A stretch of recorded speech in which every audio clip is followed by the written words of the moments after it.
Entrevista Venevisión, líder en opinión, por tu canal independiente, Venevisión. Muchísimas gracias por acompañarnos en Entrevista Venevisión. Iniciamos nuestra jornada con los segmentos de opinión y lo vamos a hacer con Omar Barbosa, presidente de la Asamblea Nacional. Gracias por estar con nosotros y sobre todo concedernos esta su primera entrevista a Venevisión como presidente de la Asamblea Nacional. Yo en Venevisión me siento como en mi casa, encantado de estar aquí. Quisiera saber, ante todos los cuestionamientos que hay acerca del desacato que se ha calificado de la Asamblea Nacional, ¿cuál es el rol que pudiera tener el Parlamento en este nuevo periodo y cuáles son las expectativas que tienen para que todas las acciones que ustedes hagan tengan algún impacto en los venezolanos? Bueno, en primer lugar es muy importante que el país sepa la causa de ese supuesto desacato que ha declarado el TCJ a solicitud del Ejecutivo, que no es otro que como a la Asamblea Nacional le corresponde constitucionalmente la atribución de controlar la administración pública nacional. Este gobierno decidió gobernar sin control, despacharse y darse el vuelto. No quiere tener a nadie que lo controle y quiere de alguna manera acercar o limitar las atribuciones de la Asamblea Nacional. Nosotros simplemente vamos a ejercer nuestras atribuciones de control, le diremos al país cada vez que sea necesario las violaciones a la Constitución, a las leyes, el mal uso del patrimonio público cuando tengamos pruebas, porque eso nos corresponde a nosotros y es una responsabilidad que nos dio el pueblo de Venezuela.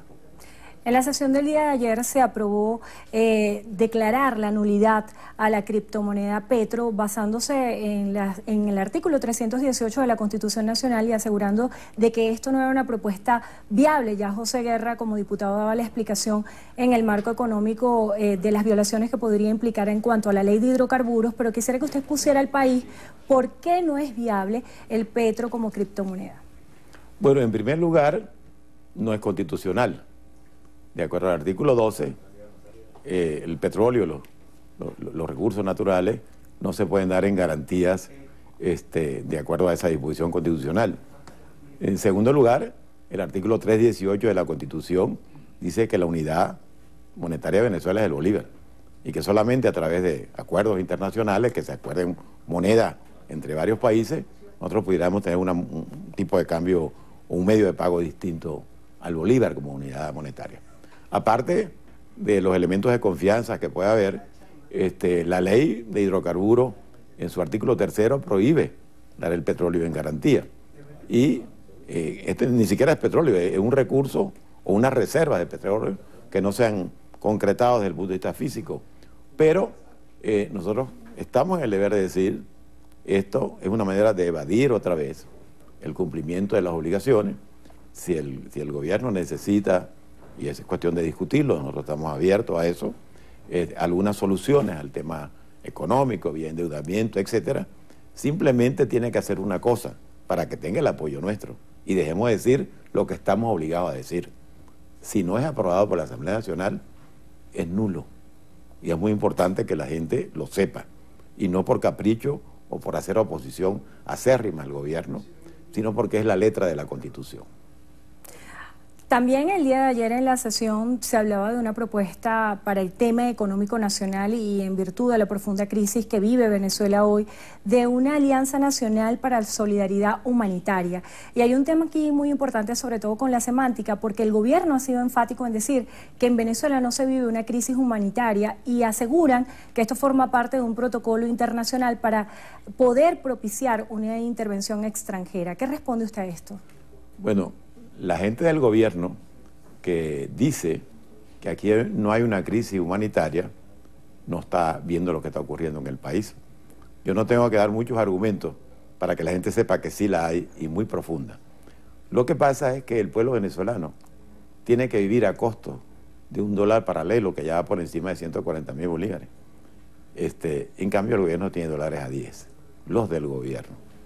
Entonces cuando alguien recibe su salario en bolívares y tiene los precios dolarizados al paralelo, que es lo que está ocurriendo, y hay aumento de salario y aumento de salario y aumento de salario, que a veces lo que hacen es impulsar la inflación y los costos, porque el problema es buscar la causa.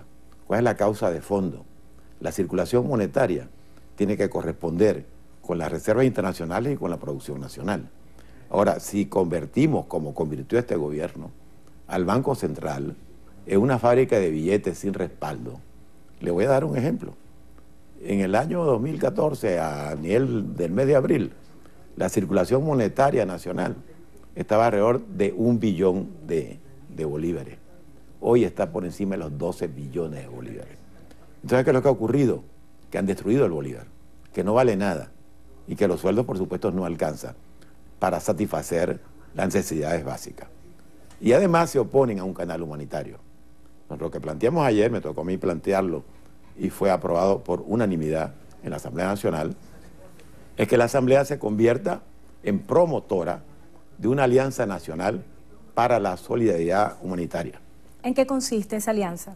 Consiste en que, por ejemplo, nosotros vamos a visitar a muchas instituciones muy calificadas y con credibilidad en el país que pueden ayudar a decirle a todos los venezolanos: pongámonos la mano en el corazón y vamos a ayudar a nuestros compatriotas que están sufriendo, que no tienen cómo satisfacer sus necesidades básicas, y que una ayuda nuestra, una harina pan, 2 kilos de arroz, una ropa que ya no nos sirve.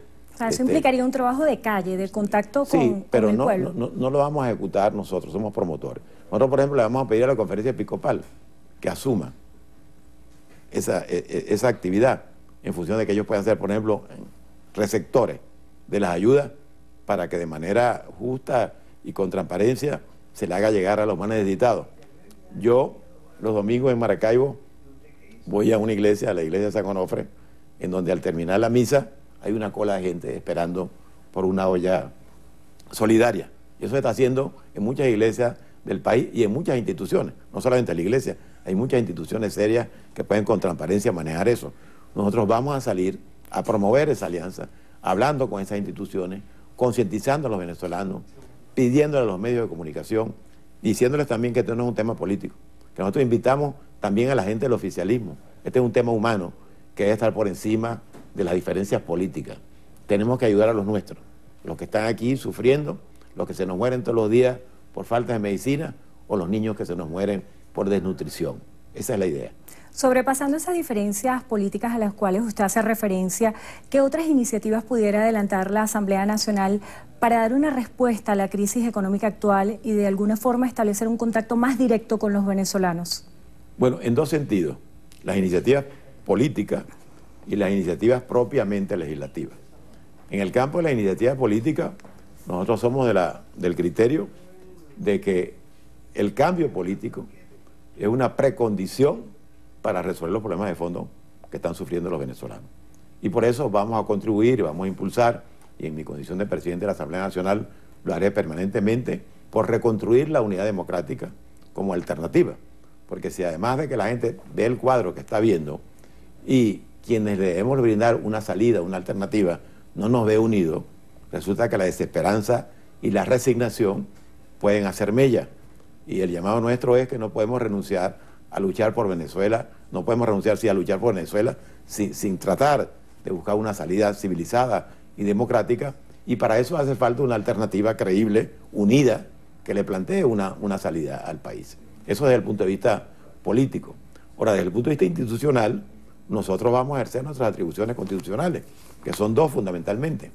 El control de la administración pública nacional, que aunque es muy oscura, muy falta de transparencia, nosotros vamos a estar muy pendientes y vamos a estar denunciando ante el país todo lo que percibamos como violación a la Constitución, a las leyes, o que afecte el manejo del patrimonio público. Y por otra parte vamos a legislar. Yo he propuesto aprobar un banco de leyes. Como usted sabe, cualquier proyecto de ley aprobado en segunda discusión, el presidente lo devuelve porque supuestamente estamos en desacato, algo que ellos inventaron y que no existe en la legislación venezolana. ¿Esa condición se puede revertir? Se puede revertir y ojalá que se revierta. Si nos ponemos de acuerdo en respetar la Constitución, debería revertirse inmediatamente. Pero en todo caso, nosotros vamos a trabajar por aprobar una cantidad de leyes para formar un banco de leyes aprobados hasta segunda discusión en la Asamblea Nacional, para tener listo el piso jurídico que le dé viabilidad al cambio una vez que se produzca, y no los vamos a enviar al Ejecutivo Nacional para que nos devuelvan por un supuesto desacato, pero no vamos a dejar de legislar porque esa es nuestra responsabilidad y que el país sepa que lo que ahí estamos aprobando es útil, porque si no se aplica ahora, se va a aplicar muy pronto cuando el cambio político llegue en Venezuela. Sobrepasando esas diferencias políticas a las cuales hace referencia y en esa necesidad de legislar, la Asamblea Nacional Constituyente aprobó el día de ayer la ley contra la guerra económica. ¿Esta sería una ley viable? ¿Cuál es su opinión acerca de este texto legislativo? Bueno, ninguna ley que apruebe la Asamblea Nacional Constituyente tiene validez, solamente que la Asamblea Constituyente no es una realidad jurídica ni constitucional, es una realidad política, porque si ellos aprueban algo y el gobierno le hace caso y la Fuerza Armada o algunos sectores de la Fuerza Armada lo apoyan, por supuesto es una realidad que no podemos negar que existe. Pero brevemente, por razones pedagógicas, voy a hacer este comentario aquí en Venevisión. La Asamblea Constituyente que convocó el expresidente Chávez, la hizo en un momento en que la Constitución del 61 no tenía prevista la Asamblea Nacional Constituyente. Pero en función de interpretaciones doctrinarias y de una sentencia del Tribunal Supremo de Justicia, le dieron carácter plenipotenciario a esa asamblea, para la cual convocaron previamente la opinión del pueblo, que votó a favor de eso, y la convocaron después para aprobar la Constitución, y actuó como una constituyente plenipotenciaria.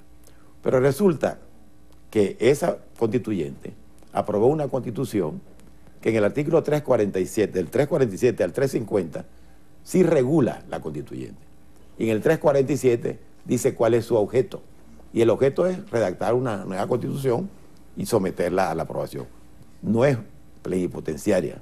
No, está haciendo muchas cosas para la cual no está autorizada por la Constitución, porque esa no se rige por esa sentencia y por esas interpretaciones doctrinarias, sino por la Constitución, que ahora sí regula, que no la regulaba la del 61, cuál es la función, cuál es el objeto de una constituyente. De tal manera que ellos al aprobar leyes simplemente están en usurpación de funciones, porque aprobar leyes le corresponde a la Asamblea Nacional. Cuando mencionaba la dimensión política de la responsabilidad de la Asamblea Nacional, hablaba de la reestructuración de la alternativa democrática de la unidad. También en su discurso inicial, como presidente electo de la Asamblea, hacía referencia a la necesidad de unidad. ¿Cree usted que ya es momento de que cambie la denominada Mesa de la Unidad Democrática, que tenga otra nomenclatura? ¿Qué cambios deben hacerse? Porque luego de los eventos electorales del año pasado y considerando que este también es un año electoral, sobre todo elecciones presidenciales que reviste una extrema importancia, se había hablado de redimensionar la Mesa de la Unidad. ¿Qué hace falta? Hace falta unidad de verdad. Hace falta rectificar los errores que hemos cometido y que debemos aceptarlos con humildad y unirnos, porque Venezuela no nos perdonaría que en esta crisis no seamos capaces, por encima de cualquier aspiraciones legítimas, personales o partidistas, de unirnos para ofrecer una alternativa a Venezuela. No es un problema de cómo se llame. La MUD o la Mesa de la Unidad no es responsable de lo que pueda hacer sus integrantes. La Mesa de la Unidad somos todos los que creemos en un cambio democrático. Y humildemente, en lo que pueda contribuir como presidente de la Asamblea Nacional, aunque no soy líder de ninguno de los partidos que están participando, voy a utilizar mi acceso a todos ellos para impulsar el espíritu unitario de verdad y que le digamos al país, por encima de cualquier diferencia, estamos dispuestos a estar unidos y a ofrecer una alternativa de cambio a este país que necesita urgentemente cambiar, porque es muy importante que los venezolanos tengamos todos conciencia, repito, que es una precondición para que las cosas cambien, para que se resuelvan los problemas, que hay un cambio político, y ese es un objetivo fundamental. Acerca de la escogencia de un candidato presidencial por parte de la oposición venezolana, desde ya, ¿qué opina? Porque ya está un candidato, Claudio Fermín, por parte de la oposición venezolana. ¿Piensa usted que la Mesa de la Unidad Democrática como coalición política debería presentar desde ya un nombre? Bueno, no un nombre. Seguramente se presentarán varios nombres con méritos, como los tiene Claudio Fermín. Y es cuestión de escoger el método. Claudio ha planteado, y otras personas han planteado también, el método de las primarias. Ese es un método totalmente democrático y apropiado. Pudiera ser que se llegara también a un consenso. No lo debemos descartar, pero en todo caso, lo importante es que la manera de escogerlo sea transparente, sea una garantía para todos de que se va a escoger legítimamente y que quien se escoja, hombre o mujer, nos represente a todos y sobre todo represente claramente una alternativa de cambio y una propuesta para salir de la crisis. Y esa propuesta tiene que ir orientada nada menos y nada más que a reconstruir a Venezuela. Omar Barbosa cree en el diálogo. Yo sí creo en el diálogo, yo soy demócrata. Todos los que creemos en soluciones civilizadas debemos participar en el diálogo, que no significa ceder principios. En el diálogo uno va con firmeza en la defensa de sus posiciones, pero también entendiendo, porque en una confrontación, como dije en mi discurso de instalación, siempre la primera víctima es la verdad. Cada quien tiene su propia verdad. Y para llegar a un acuerdo nadie puede aspirar a arrodillar a la otra parte. Sabe que de pronto hay que hacer concesiones. Lo importante es que las concesiones que se hagan no abandonen los principios ni los objetivos. Si estamos claros que, por ejemplo, un objetivo fundamental para nosotros es que hay unas elecciones presidenciales rodeadas de todas las garantías para que el pueblo pueda elegir de verdad, sin que sea torcida la voluntad popular por presiones indebidas, ese, por ejemplo, es un objetivo, el diálogo. Y si hay que sentarse a dialogar, y si lo que queremos es que no nos matemos, sino que nos pongamos de acuerdo para buscar soluciones, es una responsabilidad ética sentarse a hacer ese esfuerzo. Y si no funciona, bueno, nosotros tenemos que cumplir con nuestro deber de aportar nuestra concurrencia y nuestro esfuerzo, porque la solución de los problemas de fondo de los venezolanos no sea por la vía violenta, sino por la vía pacífica, por la vía democrática, y una cosa que es muy importante, que sea el pueblo el que decida. Y para que el pueblo decida, hay que crear todas las condiciones, todas las garantías para que ese voto sea libre y sin presiones.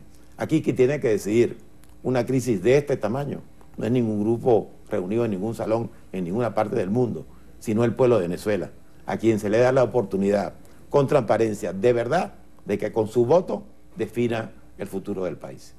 Omar Barbosa, presidente de la Asamblea Nacional, gracias por estar con nosotros hoy en Entrevista a Venevisión. Con muchísimo gusto.